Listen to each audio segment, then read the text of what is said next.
UP में छठे और सातवें चरण के रण के लिए भाजपा आज पूरा दमखम लगाती हुई आपको नजर आएगी। आज भाजपा के बड़े बड़े नेता यूपी के अलग अलग जिलों में चुनावी सभाएं करते हुए देखे जाएंगे, चाहे वो भाजपा के अध्यक्ष जेपी नड्डा हो या फिर हेमा मालिनी, चाहे मनोज तिवारी को आप देख लीजिए या फिर भाजपा प्रदेश अध्यक्ष स्वतंत्र देव सिंह को। आपको ये 5 तस्वीरें हम दिखा रहे हैं भाजपा के 5 दिग्गजों की जो आज चुनावी सभाएं होनी है, उसी की तस्वीर है। जेपी नड्डा कुशीनगर, संत कबीर नगर, गोरखपुर में जनसभा करते हुए देखे जाएंगे। इसके अलावा भाजपा सांसद मनोज तिवारी आज महाराजगंज, कुशीनगर, आजमगढ़ में जनसभाएं भी करेंगे और साथ ही रोड शो भी वो करने वाले हैं। भाजपा प्रदेश अध्यक्ष स्वतंत्र देव सिंह की अगर आप बात करते हैं तो उनकी मौजूदगी कुशीनगर में होगी, वो वहां से हुंकार भरते हुए दिखाई देंगे। इसके अलावा भाजपा के सहयोगी पार्टी निषाद पार्टी के अध्यक्ष संजय निषाद भी कुशीनगर में ही जनसभा को संबोधित करते हुए आपको नजर आएंगे। तो भाजपा किस तरीके से युद्ध स्तर पर जुटी हुई है आगे के बचे हुए फेजेस के लिए, वो भी आप देख लीजिए।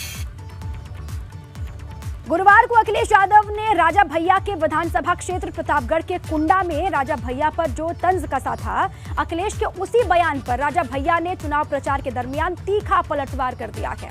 देखिए हमारी ये खास रिपोर्ट वार पलटवार पर। ऐसी कुंडी लगाना कि दोबारा कुंडी न खोल पाए।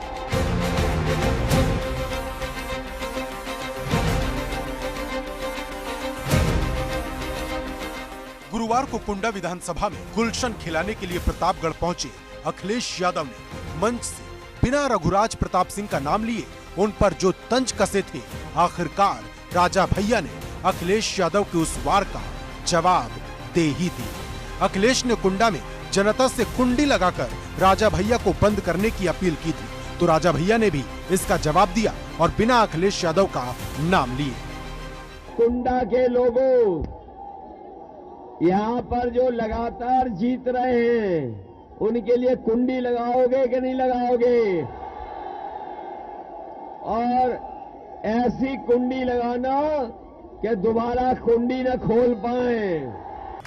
जब एक नेताजी ने कहा कि साहब कुंडा में कुंडी लगा देंगे या कुंडा को कुंडी बना देंगे, हम कहे धरती पे अभी कोई माई का लाल पैदा नहीं हो रहा है।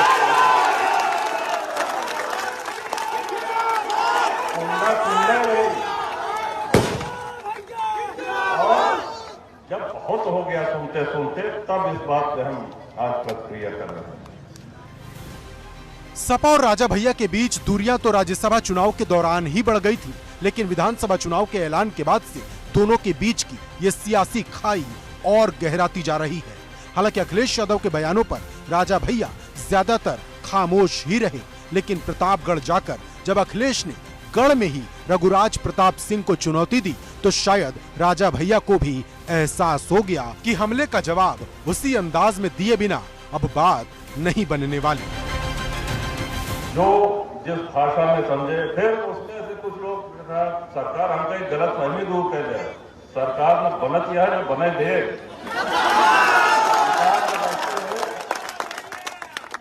और जो लोग ये कह रहे हैं कि साहब 10 तारीख को सरकार बन रही है, हमको गलत फहमी दूर कर 10 के बाद 11 वक्त और 11 का हम इंतजार करें।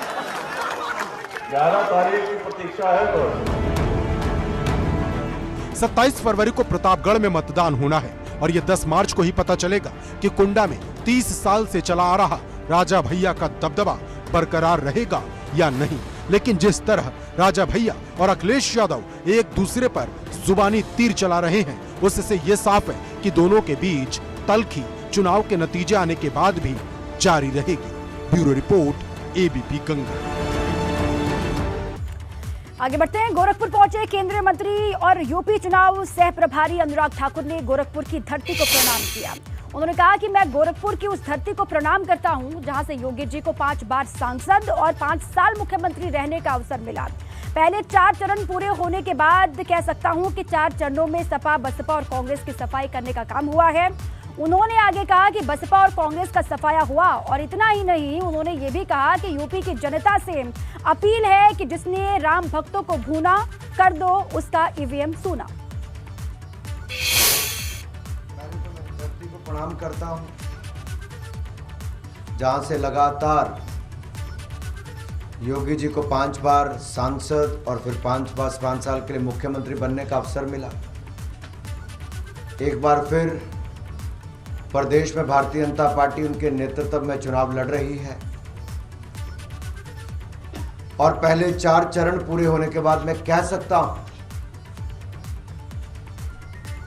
कि 4 चरणों में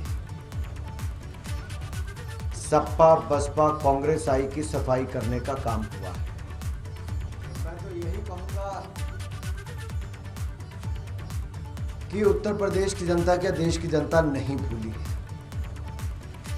अयोध्या क्या पूरे उत्तर प्रदेश के लोगों से मैं कहना चाहता हूं कि जिन लोगों ने राम भक्तों को भूना, कर दो उनका ईवीएम सुना।